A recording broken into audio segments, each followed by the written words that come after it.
ቃል ኢያሱ ምዕራፍ 2 ዛሬ መነሻ የሚሆነኝን ቃል ምዕራፍ 2 ቁጥር ከ10 ጀምሮ አነባለሁ። እንደዚህ ይላል። ከግብጽ ምድር ባወጣችሁ ጊዜ እግዚአብሔር የኤርትራን ባህር በፊታችሁ እንዳደረቀ በዮርዳኖስ ማዶ በነበሩት እናንተን ፈጽማችሁ ባጠፋዎቻቸው በሁለቱ በአሞራውያን ነገስታት በሴዋንና በአግ ያደረጋችሁትን ሰምተናል። ይህንንም ነገር ሰምተን ልባችን ቀለጠ። አምላካችሁ እግዚአብሔር በላይ በሰማይ በታችም ምድር እርሱ አምላክ ነውና ከናንተ የተነሳ ከዚህ ወዲያ ለማንም ነፍስ አልቀረለትም። አሁንም እባካችሁ በእግዚአብሔር ማሉልኝ፣ በእውነትም ምልክት ስጡኝ። እኔ ለእናንተ ቸርነት እንደሰራው እናንተ ደግሞ ለአባቴ ቤት ቸርነት እንድትሰሩ አባቴንና እናቴንም ወንድሞቼንም እህቶቼንም ያላችሁ ሁሉ እንድታድኑ ሰውነታችንን ከሞት እንድታድኑ ይላል።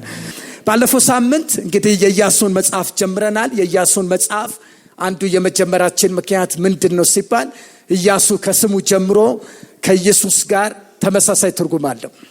ኢያሱ ሕዝቡን እንዲያድን የተጠራ ለእረፍት የተጠራ መሪ ነው ብለን ባለፈው ሳምንት ተነጋገርን።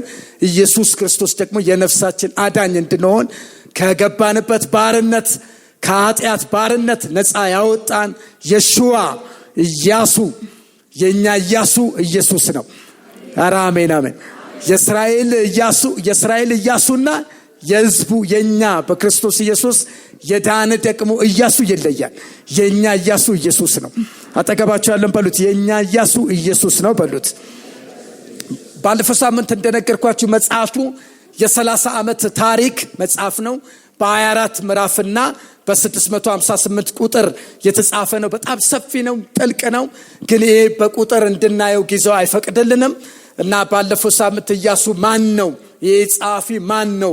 ዝም ብሎ አልጻፈልንም። አዋዋሉ ያስታውቃል። ከእግዚአብሔር ጋር የነበረውን ግንኙነት ተዋጊ እንደነበረ፣ ከድንኳኑ ማይጠፋ እንደነበረ፣ የእግዚአብሔር ክብር ከሱ ጋር እንደነበረ፣ ምንም እንኳን በግብጽ የተወለደ ግብጽ ላይ የሆነውን ነገር ግብጽ በእስራኤል ላይ ያደረገችውን ነገር በደንብ ጠንቅቆ ያየ ከሕፃንነቱ ጀምሮ በግብጻውያን ላይ የደረሰው ጭቆና ያየ ቢሆንም ግን ይህም ብቻ ሳይሆን የእግዚአብሔርን ማዳን ደግሞ ባይኑ ያየ ነው። እግዚአብሔር ሕዝቡን ሲረዳ፣ እግዚአብሔር ለሕዝቡ ታምራት ሲያደርግ ከሌለ ከማይመስል ነገር እግዚአብሔር በጣም የሚመስል ነገር እያደረገ ሕዝቡን እንደመራ እንዴት እንደሆነ በደንብ ያየ ሰው ነው። ስለዚህ ያ ብቻ አይደለም። እግዚአብሔር በሙሴ ፈንታ ደግሞ መሪ ሲያደርገው ያለ ምክንያት አይደለም። ለምን ሲባል ከእግዚአብሔር ጋር አካሄዱን በጣም ያሳመረ ነው እና በትህትና ለሙሴ በጣም ባሪያ ሆኖ ተገዢ ሆኖ በጣም ሰሚት በማድረግ ለዚህ ለእስራኤል የተገባውን ተልእኮ መፈጸም ምክንያት የሆነ ሰው እንደሆነ ተነጋግረናል እና ምዕራፍ 1 ላይ በ3 ከፍለን ነው ያየነው። ከቁጥር 1 ጀምሮ እስከ 9 ድረስ እግዚአብሔር አምላክ ለኢያሱ የሰጠው መመሪያ ነው ያየነው እና ባሪያዬ ሙሴ ሞቷል፣ ከዚህ በኋላ ግን አንተ ተነስና ይህንን ሕዝብ ታወጣለህ፣ ደግሞ ማውጣት ብቻ አይደለም ታስገባለህ ብሎ የሚወርሱትን ምድር ማፑን ጭምር ከየት ተነስተው እስከ የት ድረስ እንደሚወርሱ እግዚአብሔር እንደሰጠውና ቪዥኑን በዛ ቪዥን ተነስቶ እንዲንቀሳቀስ እግዚአብሔር በሰጠው መመሪያ እንዲንቀሳቀስ እንጂ ጠላቶቹን አይቶ እንዲፈራ እንደገና ደግሞ የሙሴንም ቦታ ተቀምጦ እንዳይፈራ እግዚአብሔር ካንተ ጋር ነኝ የሚል ማዕተብን ሰጠው። እስቲ በደም ጮክ በሉና አሜን በሉኛ። ማንም ካንተ ጋር ላይኖር ይችላል፣ እኔ ግን ካንተ ጋር ሆናለሁ። ያውም ደግሞ ምሰጥ ማረጋገጫ ይሏል። ከሙሴ ጋር እንደነበር እንዲሁ ካንተ ጋር ሆናለሁ። ስለዚህ ካንተ የሚጠበቀው ጽና፣ ወደ ቀኝም ወደ ግራም አትበል። የዚህ ሕግ መጽሐፍ ካፋ አይለይ። ሕጉን በቀንናት በሌሊት አሰላስለው። ጠላት ችግር ቁመና ምናም ሳይሆን ሕጉን ብቻ አሰላስል፣ ያን ጊዜ አብሬ ሆናለሁ አለው። እውነትም ደግሞ እግዚአብሔር አብሮት ሆነ።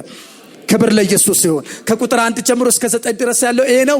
ከቁጥር 10 ጀምሮ ደግሞ እስከ 15 ድረስ ያለው ደግሞ እግዚአብሔር ለኢያሱ እንደተናገረው እንደሰጠው ትእዛዝ ደግሞ ኢያሱ ደግሞ ተነስቶ ለሕዝቡ ትእዛዝ ይሰጣል።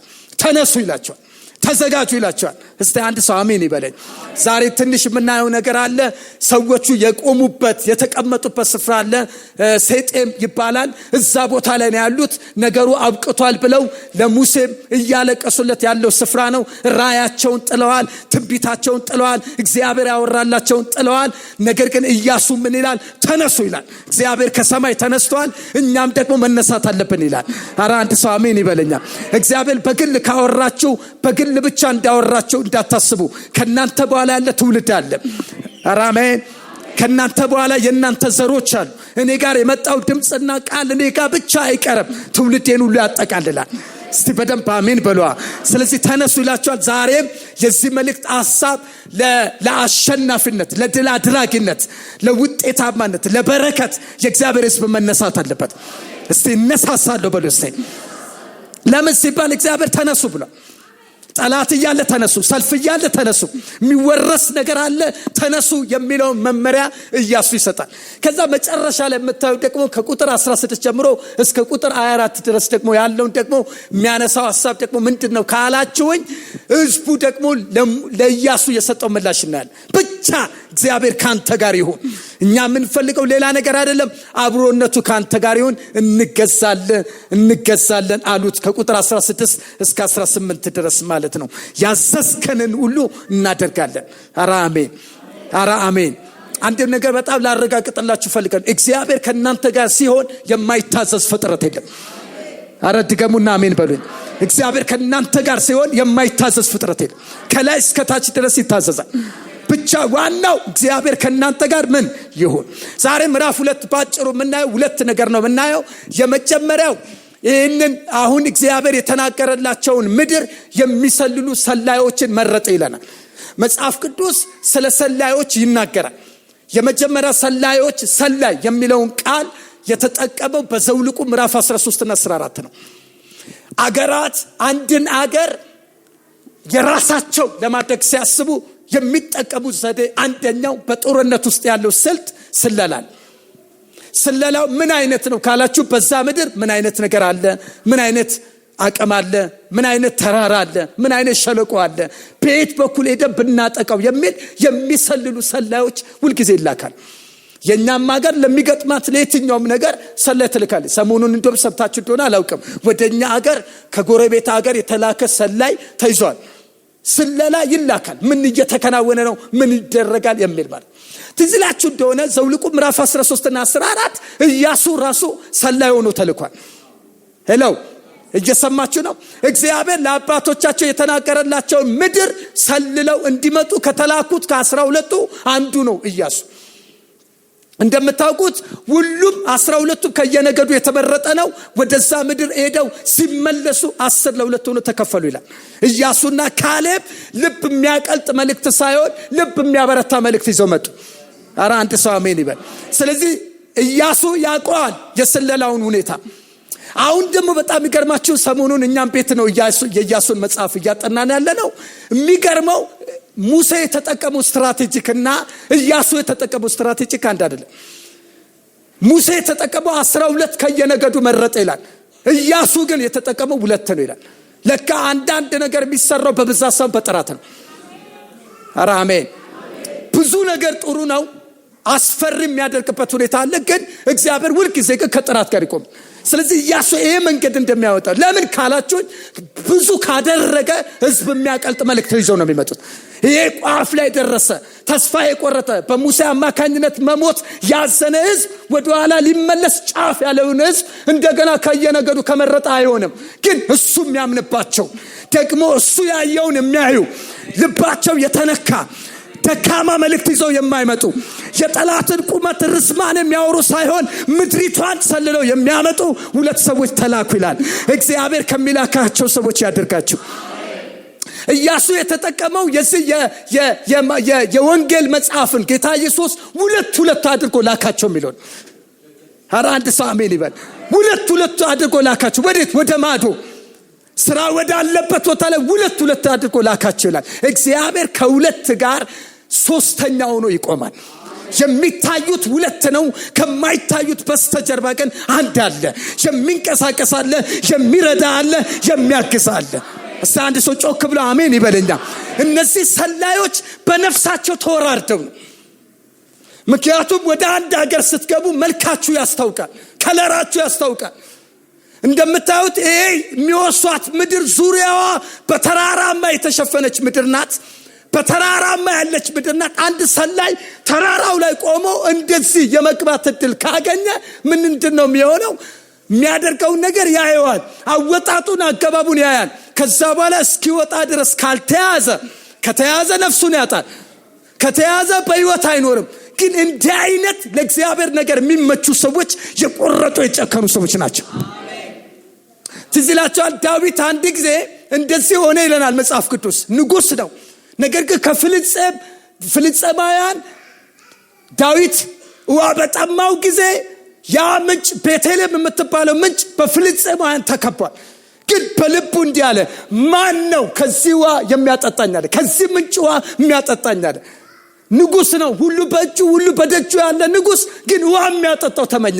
ሐሳቡን አላካፈለም፣ አልተናገረም፣ በልቡ ተመኘ ይላል። ግን የልቡን ትርታ የሚያዳምጡ የንጉስ ልጆች ግን ከዙሪያው ነበሩ።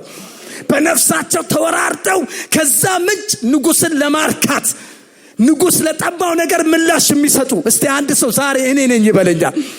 አንዱ የአሸናፊነት ጉዞ የክርስትና ኑሮ የምንሄድበት እንዴት ባለ መረዳት ነው ካላችሁኝ የጌታን ፈቃድ በማድረግ ውስጥ ነው። ኧረ አሜን። አሁን ንጉሳችን የነገስታት ንጉስ የጌቶች ጌታ ከኛ አይፈልግም። ግን ምን ይፈልጋል ካላችሁ ፈቃዱን እንድናደርግለት ይፈልጋል። በነፍሳቸው የሚወራረዱ እነዚህም ሰላዮች እንደሱ ነው ያደረጉት። ዛሬ ይሄ አይነት መንፈስ እንዲገባብን እንፈልጋለን። ኧረ አሜን። ማን አለ ጠላት? እንዴት ነው ሰፈሩ? እንዴት ነው ነገሩ ብለው ለመጸለይ አቅም የሚያገኙ በእግዚአብሔር ኃይል ታጥቀው ለመውጣት የሚሰልሉ እንዲህ አይነት ሰላዮች ያስፈልጋል። እና እንደምታውቁት ታሪኩ እነዚህ ሰዎች በነፍሳቸው ተወራርደው ወደዛ ከተማ ገቡ። በአጋጣሚ ሆኖ ደግሞ ከተማው ላይ ሲገቡ ተሰማ ይላል። በጣም የሚገርም ነገር ነው። መሰማት እኮ ቀላል አይደለም። በንጉስ ተሰማ። ወዲያውኑ ሰዎቹ እንዳይወጡ ከተማው ተዘጋ ይላል። አሁን በጣም የሚገርመው ደግሞ እግዚአብሔር ያዘጋጃት ደግሞ አንድ ሴት በእግዚአብሔር እቅድ ውስጥ ያላት ስብዕና የማይፈቅድላት ጋለሞታ የሆነች ሴት። ምናልባት አንዳንድ የመጽሐፍ ቅዱስ አዋቂዎች እንደሚናገሩ ዝሙት አዳሪ ናት ሳይሆን ግን በከተማው ላይ እንደ ቤርጎ የምታስጠቅም ሴት ናት። ራብ ትባላለች። ግን በጣም የሚገርመው ግን በምን አይነት መንገድ እንደሰማች አላውቅም። ምናልባት የእስራኤል ልጆች በዛ ከተማ ሲያልፉ መሽቶበት ቤታቸው አድረው ሰምታ እንደሆነ አላውቅም። ግን ሰምታለች። ምን የሚል? እግዚአብሔር ከእስራኤል ጋር ነው የሚል። እግዚአብሔር ብዙ የተስፋ ቃል የሰጣቸው ሰዎች እንደሆነ ሰምታለች። እስቲ አንድ ሰው አሜን ይበል። በጣም ይገርም ነው። የእስራኤል ልጆች አይተዋል፣ አላመኑም። ይቺ ግን ሰማች ይላል። የእስራኤል ልጆች ብዙ ታምራት አይተዋል፣ አላዩ? እግዚአብሔር በመንገዳቸው ብዙ ነገር ሲያደርግላቸው አላዩ? አንዴ ሲያምኑ፣ አንዴ ሲያመነቱ፣ አንዴ ሲጠራጠሩ። ለዚህ እኮ ነው ዘኍልቍ ምዕራፍ 14 ላይ ይህንን ሕዝብ እስከ መቼም ድረስ አልታገሰውም አለ እና አጉረምርመውብኛል፣ አላመኑብኝም፣ 10 ጊዜ ተፈታትነውኛል እና አጠፋቸዋለሁ አለ። እያዩ ታምራቱን አያምኑም። እግዚአብሔር አብሯቸው እያለ አያምኑም። ልክ እንደኛ ማለት ነው። ብዙ ነገር እየሆነላቸው አያምኑም። እቺ ሴት ግን ከከተማ ውጭ ነው ያለችው። ዘሯ አይፈቅድላትም፣ ሁኔታው አይፈቅድላትም። ግን ሰማች ይላል መጽሐፍ ቅዱስ። ደግሞ ለነገሮች መዳን የሚጀምረው ከመስማት ነው። እምነት ከመስማት ነው ይላል። ኧረ አንድ ሰው አሜን ይበል። ዛሬ በእውነት የዚችን የረዓብን ሴት እምነት ተካፍለን መውጣት አለብን። ምን አይነት ጀግና ሴት ነች! እቺም እንደው ቀላል አይደለም። ሰልሎ መውጣት የሀገር ጉዳይ ነው፣ የሚሽን ጉዳይ ነው፣ የተልኮ ጉዳይ ነው፣ የንጉስን አፈጻጸም ማድረግ ነው። ይቺ ግን አገሯ ነው፣ የራሷ ሀገር፣ የተወለደችበት እናት አባት ያለባትን ምድር አሳልፎ ለመስጠት ምን አይነት እምነት ቢኖራት ነው? ምን አይነት ቆራጥነት ቢኖራት ነው?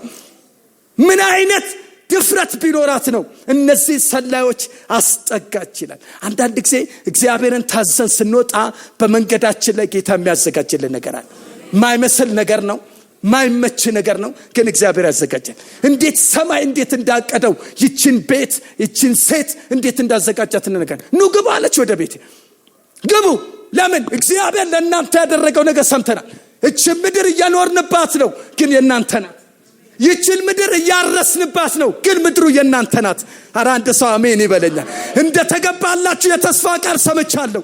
ያን ጊዜ ደግሞ በዘኍልቍ 26 ላይ እንዴት ጠላቶቻችሁን ስትመቱ እንደነበረ እንዴት አድርጋችሁ ስታስጥሉ እንደነበረ አውቃለሁ፣ ሰምቻለሁ። ስለዚህ አሁን ለዚህ ነገር እኔ ራሴ ሰጥቻለሁ። ግን አንድ ነገር አድርጉልኝ። በታሰባችሁ ጊዜ፣ በተጎበኛችሁ ጊዜ፣ ነገሩ በተለወጠ ጊዜ ለእኔና ለቤቴ መዳን ይሆን ዘንድ ቃል እንድትገቡልኝ ይፈልጋሉ አለች። ኧረ አንድ ሰው አሜን ይበል።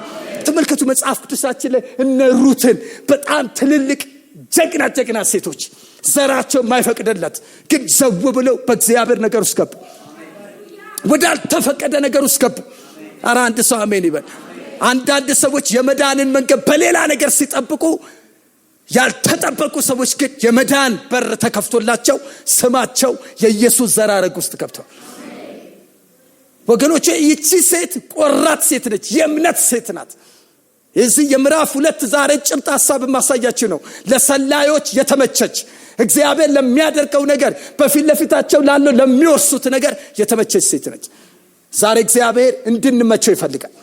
በእውነት ለሚሰራው ነገር እንድንመቸው ይፈልጋል። እኛ ስንመቸው ለእግዚአብሔር የሚመች ነገር በዙሪያችን ይዘጋጃል። እግዚአብሔር ፕሮግራም ነው የሚያደርገው። ነገሩን እንዴት አድርጎ እንደሚያሰካካው አናውቀው፣ ግን ተሰካክቶ ተገጣጥሞ እናያል። ክብር ለኢየሱስ። በነፍሷ ተወራረደች። እንደሚጎበኛቸው አውቃለሁ። ዛሬ አንድ ቃል አውጥቼ በዚህ ቃል ነው ጸልዬ ባርክ የምሸኛችሁ። ምናልባት እግዚአብሔር የተናገረው ነገር ላይ ብዙ ሰልፍ በስቶበት ከሆነ እዛ የተናገረበት አሁን እንደ ጂኦግራፊካል አቀማመጥ እንደ መሬት ውሰዱትና እዚህ መሬት ላይ እግዚአብሔር ያወራው ለእስራኤል ነው፣ የተናገረው ለእስራኤል ነው፣ ትወርሳላችሁ ያለው ለእስራኤል ነው። እግዚአብሔር አምላክ የረፍት ብሎ የተናገራቸው ለሕዝቡ ነው። ግን ምድሪቷ ግን በሌላ ጠላት ተይዟል። አሁን በምላችሁ ጠላቶች ተይዘዋል። ስለዚህ እግዚአብሔር አምላክ እንደዚህ እንደ ራብ አይነት አይኖቹ ካልተከፈቱ ይሄ ምድር የኛ አይደለም፣ እኛ የምንኖረው ጊዜያዊ ነው ብላ ለዘላለም ነገር ራሷን እንዳዘጋጀች እንደ ራብ፣ እኛ ግን ዛሬ ከምናደርገው ከርስታችን ላይ እናስለቅቃለን። በምንሰማውና በሰማው በእግዚአብሔር ድምፅ ርስታችን ላይ የተቀመጠው ነገር ዛሬ እናስጠላለን። ትንቢቶቻችን ላይ የመጣውን ነገር እናስጠላለን። ካመናችሁ ጮክ ብላችሁ ውሰዱና አሜን በሉኛ። ዝም አልልም። ኧረ አሜን። ይቺ ሴት በጣም የሚገርም ነው። ኢያሪኮ የሚባል ከተማ ላይ ያለች ሴት ነች። ነገር ግን የራሷ የሆነው ነገር የላትም። ግን እግዚአብሔር ያወራውን ነገር ስላመነች በደንብ አድርጋ ራሷን አዘጋጀች። ኧረ አንድ ሰው አሜን ይበል። ከዛ እነዚህ ሰዎች ምንድነው ያሏት? ለመጠቅለል ያህል ቀይ ፈትል አድርግ ይበርል ያሏት። ኧረ ሃሌሉያ። ይሄ ዝም ብሎ እንዳይመስላችሁ ቀይ ፈትል አንዳንድ ሰዎች በትልልቅ ህንጻ ላይ ያደርጉታል። በምን ዓላማ እንደሚያደርጉት አላውቅም። ግን ብዙ ጊዜ ግራጁዌሽን ሲኖር፣ የህንጻ ምርቃት ሲኖር፣ የሆነ የተለየ በዓል ሲኖር ከላይ እስከ ታች ድረስ ረጅም ነገር ይደረጋል። አንዳንድ ቦታ ቀይ ይደረጋል፣ አንዳንድ ቦታ ቢጫ ይደረጋል፣ አንዳንድ ቦታ ባንዲራ ይደረጋል። ልክ ነኝ አይደል? ረጅም ፎቆች ላይ እንደሱ ይደረጋል። ይቺ ሴት ላይ የሚያድናት የሚታደጋት ቀይ ፈትል አድርግ ያሏት። ኧረ አሜን። ተሳስተሽ ሌላ ቦታ እንዳታደርጊ። እኛ ምንመጣው ምናድነው ምናተርፈው ቀይ ፈትል ያለበት ነው። ኧረ አንድ ሰው አሜን ይበል። ምናልባት ይሄ ነገር በደንብ እንደገባ ታውቃለሁ። እስራኤል ከሞት እንዴት እንዳመለጠ፣ የግብጽ ቤት እንዴት እንደተመታ ታውቃለች። በሩ ላይ የተቀባ መቃን፣ በሩ ላይ የተደረገ ምልክት እንዴት ህዝቡን እንዳደና ታውቃለች። ይሄም የማምለጫ መንገድ ነው አለች። የቀይ ፈትልን በእምነት አደረገች። ኧረ አንድ ሰው አሜን ይበለኛ። በእምነት አደረገች፣ ምልክት አደረገች። እኔና ቤቴ እንድናለን አለች። ኧረ አንድ ሰው አሜን ይበለኛ። ዛሬ የሚያድን ቃል ይዛችሁ ውጡ፣ የሚታደግ ቃል ይዛችሁ ውጡ። ለእናንተና ለቤታችሁ ምልክት የሚሆን ቃል ይዛችሁ ውጡ። አንሞትም አለች። እናንተ ቃል ግቡ፣ እናንተ የምትሉትን አደርጋለሁ አለች። ፈትሉን አደረገች ይላል። አሁን ብዙ የመጽሐፍ ቅዱስ አዋቂዎች ይህን ቀጥታው የሚወስዱት ወደ አዲስ ኪዳን የኢየሱስ ክርስቶስ ደም ብለው ምልክት። ይቺ አሕዛብ የሆነች ጌታን የማታውቅ ሴት በዚህ የቀይ ፈትል ምክንያት ባደረገችው የእምነት ስራ ከሞት ዳነች። ምድሪቷ ላይ አንዱ ወራሽ ሆነች። የተጠበቀው እያለ ያልተጠበቀው ወራሽ የሆነ ብዙዎች በምድረ በዳ ቀሩ አይለንም። እስራኤል በምድረ በዳ አልቀሩም? ብዙዎች ቀርተዋል ይላል። ተስፋን ቃል ሳይወርሱ ቀሩ ይላል። ይቺ ሴት ግን እኔማ አልቀርም አይነት ነገር ነው የምትመስለው። አልቀርም ወርሳለሁ። ልክ ነው። ባክግራውንድ አይፈቅድልኝም፣ ዘር አይፈቅድልኝም፣ ግን ቀየፋት ሁሉ ግን ይፈቅድልኛል። ያደረገችው ቸርነት፣ ያደረገችው በጎ ነገር የእምነት ስራ ነው። የእምነት ስራ ነው። ቢገለኝም እሞታለሁ አይነት ነገር። ወገኖቼ የዚህ መልእክት ዛሬ ዋና ሐሳብ ይሄ ነው። በክርስትና ህይወታችን ውስጥ እግዚአብሔር ለሚያዘጋጅልን ለየትኛው መልካም ነገሮች በሙሉ ራሳችን ሬዲ እናድርግ። አሜን። እምነት ነው ወደዛ የሚያደርሰን። ምርምር አይደለም፣ ጥርጥር አይደለም። እምነታችን ግን ወደዛ ወደ አሸናፊነት ጉዞ ያደርሳል። አሁን እየገሰገሱ ነው። አሁን ይሄ እኮ ገና እኮ ነው። ምዕራፍ 1 ላይ መመሪያ ተሰጠ። ምዕራፍ 2 ላይ ለዛ መመሪያ ዝግጅት ጀመሩ። አሁን ይሄ የዝግጅት ወቅት ነው። ኢያሪኮ ሙሉ በሙሉ የወደመችው ኢያሱ ምዕራፍ 6 ነው። አሁንም ዝግጅት ነው። ገና ምዕራፍ 3 ይቀጥላል። ምዕራፍ 4 ይቀጥላል። እነዚህ ዝግጅቶች የኛን ህይወት የሚያሳዩ ናቸው። እኔ አሁን ማወራው ስለ ከነዓን አይደለም። የዘላለም ረፍት ስለሆነው ስለ ኢየሱስ ክርስቶስ እኛን ስለሚያሳርፍበት ስለ ዘላለም ቤታችን ከነዓን ተብላ ስለተመሰለችው ስለ እግዚአብሔር መንግስት ነው ማወራችሁ። ወደ እግዚአብሔር መንግስት በምንሄድበት ጊዜ በአሸናፊነት በድል አድራጊነት ሳንረታ እጅ ሳንሰጥ ረፍት በተሞላበት ህይወት ባላረፈ ዓለም ውስጥ እያረፍን እንዴት እንደምንኖር ነው እያሳያችሁ ያሉት እንጂ አንድ የጦርነት ውጊያ ስለተከናወነበት ከተማ አይደለም ላወራችሁ የመጣው። እግዚአብሔር አምላክ እምነታችንን አፕሩቭ ያደርጋል። ክርስትና በእምነት ጀምረን በእምነት የምንጨርሰው፣ በማመን ጀምረን በጥርጥር የምንጨርሰው አይደለም። ክርስትና በእምነት ተጀምሮ በእምነት የሚጨርስ። እነዚህ ሰዎች ጌታን ሳያገኙ ሳይሰበክላት ወንጌል ምን አይነት ነገር ነው? በሰማችው እውነት ብቻ እግዚአብሔር ለእስራኤል ላደረገው ነገር በሙሉ ታዛ አምና ተቀበለች። ይህም ለእኔ ይሰራል አለች። እኛ ደግሞ ያመን ነው የደረሰልን ጌታ፣ ለህይወታችን ረፍት የሆነው ጌታ ቀምሰነዋል፣ አይተነዋል። ያነው ያመነው አምላክ ዛሬም በህይወታችን ላይ እየሰራ ይቀጥላል። ምዕራፍ 2 አንብቡት ቤታችሁ። እንዲህ አይነት እምነት ያስፈልገናል። የጀገነ እምነት፣ ወደ ተስፋይቱ ምድር ለመግባት የሚያስችል ቁመና ያስፈልገናል። እግዚአብሔር ወደ ተናገረ ወደዛ ቦታ ላይ ለመድረስ ክብር ለኢየሱስ ይሁን። እነዚህ ሰላዮችና ይቺ የተዘጋጀችው የእምነት ሴት ሁለቱ ሲገናኙ በጣም የሚገርም ነገር ነው የሆነው። ሸሸገቻቸው ትላለች። ሃሌሉያ። መጡባት እኮ የታደረግሻቸው ሲባል ምን አይነት ነገር ነው? አሁን ሸሸገችው ሲባል ይህ ዝም ብሎ አልጋ ስር ምናምን እንዳይመስለች። የቤቷ ዋና ነገር ላይ ነው ሸሸገችው። ሰው ሊያደርስበት የማይችል ነገር ሸሸገችው ነው። ያ ማለት ምን ማለት መሰል? ያስቀመጠቻቸው የሆነ ነገሮች ቢያዙም ይያዙ አይነት ነገር ሳይሆን ላይ ነው ያስቀመጣቸው። እናንተማ ላይ ነው መሾመው። የቤቴ ሰገነት ላይ ማንም ሊደርስበት የማይችል። ክብር ለኢየሱስ ይሁን። እንዲህ አይነት ቆራጥ እምነት ያስፈልጋል። ካመንን እስከ መጨረሻ እንመን፣ ሳንጠራጠር እንመን። አሜን። የት ቦታ ድል እንደሚመጣ አናውቅም፣ ግን እያመንን እንቀጥል፣ እያመንን እንስራ። ክብር ለኢየሱስ ይሁን። ያዕቆብም ስለዚህ ሴት እምነት በስራ ነው ብሎ ከሚጠቅስበት አንዱ የሚያነሳት ይህች ሴት አመነች፣ ግን እምነቷን በስራ ገለጠች። ቢያስገድላትም ለመሞት ማለት ንጉሥ እኮ መጥቷል እኮ ራሱ እዚህ ቤት ውስጥ እንዳሉ አውቀናል አለ፣ ደርሰናል አለ። አው ልክ ነው። ዲና ያላደረገችም አልገቡም ብላ አልሸመጠጠችም። ገብተዋል ግን ወጥተዋል አለች። ቤት እንደወጡ አላቅም ሄደዋል አለች፣ ግን አልሄዱም። ሰገነቷ ላይ አስቀምጣለች። ሲረጋጋ ቀጥታ በዛ ጠላቶች ማነው ንጉሱ በሚፈልጋት ቦታ ላይ በዛ ትይዩ ላይ ለቀቀቻቸው። ሄዱ፣ አመለጡ፣ ሪፖርት አቀረቡ። ክብር ለኢየሱስ ይሁን።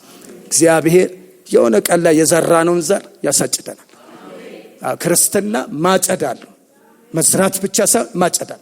መልካም ነገር ዘራች፣ አጨደች። መቼ ካላችሁ ምዕራፍ 6 ላይ አጨደችው። ምዕራፍ 2 ላይ የተዘራ መልካም ነገር ምዕራፍ 3 ላይ ላይታይ ይችላል። ምዕራፍ 4 ላይ ላይታይ ይችላል። ምዕራፍ 5 ላይታይ ይችላል። ምዕራፍ 6 ግን አያልፍም። መልካም ዝሩ። ክፋት ከዘራችሁ ያንን ታጭዳላችሁ። ሳንበሰበስ ያንን የዘራውን እናጭዳለን። ሰው የዘራውን ያንን ያጭዳል። ይቺ ሴት እምነት ዘራች፣ የእምነቷን ዘር ደግሞ አጨደች። እግዚአብሔር የሚያስመልጥ ምልክቶችን በግንባራችን ላይ ያደርግ። ይሄ ቀይ ፈትል ዛሬም ይሰራል። ዘመን የማይሽረው የኢየሱስ ደም አጠገባችን አለ። ወገኖች ሆይ እነ ኢያሱ መሪ ናቸው። መንፈሳዊ ቃል መንፈሳዊ ነገር ሰጥተዋት ሊሆን ይችላል። ግን እርግጠኛ ነኝ ያለችበት ከተማ ግን ቸርች የለም፣ ነብይም የለም። ምክንያቱም ኢያሪኮ ማለት ሙሉ በሙሉ የጨረቃ ከተማ ማለት ነው። እና እንደውም እኮ ኢያሱ ያችን ከተማ ረግሟታል፣ እንመጣበታለን። ዳግመኛ የሚሰራት በሙሉ በኩር ልጅ ይሙት ነው የተባለው። እና ኢያሪኮ የለችም እኮ የለችም። ግን ሕግ የሌለበት ካህን የሌለበት ቸርች የሌለበት ይቺ ሴት ግን የእምነት መንፈስ። እኛ ደግሞ ቸርች አለን፣ አገልጋዮች አሉን፣ ቃል አለን፣ ብዙ ነገር አለን፣ በጣም ብዙ የቀረበን ነገር አለ። ግን አቃተን። ይሄ ነው ልዩነታችን። ብዙ እንናገራለን ግን አናምንም። ብዙ እንዘምራለን ግን አናምንም። ብዙ እንሰብካለን አናምንም። እኔ አሁን እዚህ ቁጭ ቆሜ እየተናገርኩኝ የአገር ቃል የሚመጣላችሁ ሰዎች አላችሁ፣ ግን አናምንም። እምነታችንን ከፍ እናድርግ። እዚህ ቦታ ላይ የሚለቀቀውን ነገር ካላመንን አይሰራብን፣ ጊዜ መፍጀት ነው የሚሆነው። ግን አሜን ብለን ግን ስንቀበለው የሚፈጥረልን ነገር እምነት ነው። እምነት ከመስማት ነው ይላል። መስማትም ደግሞ የእግዚአብሔርን ቃል። የሰማችሁት ቃል በሙሉ በሕይወታችሁ ላይ ይሰራል። በደም ጮክ በሉና አሜን በሉኛ። የሰማሁት ይሰራብኛል በሉ እስቲ። ድገሙና በሉ እስቲ የሰማሁት ይሰራብኛል በሉ። እና የመጨረሻ በሉት አንተ ከረሃብ ትበልጣለህ በሉት። በጣም ነው የምትበልጡት። ከረሃብ ትበልጣለች። የክርስቶስ ኢየሱስ ደም በላያችሁ ላይ አለ። ጌታ ፈልጎ ያገኛችሁ የመረጣችሁ ከዛ ከድቅድቅ ጨለማ በሚደንቅ ብርሃን የተገናኛችሁ ታሪካችሁ የተቀየረላችሁ እናንተማ ከረሃብ ትበልጣላችሁ። ለሚቀጥለው ሲዘናችሁ ተዘጋጁ። አዲስ ስራ አለ፣ የሚጠብቃችሁ ነገር አለ። ራሳችሁን አዘጋጁ። ለመውረስ የተዘጋጀ ትውልድ አሜን ይበለኝ።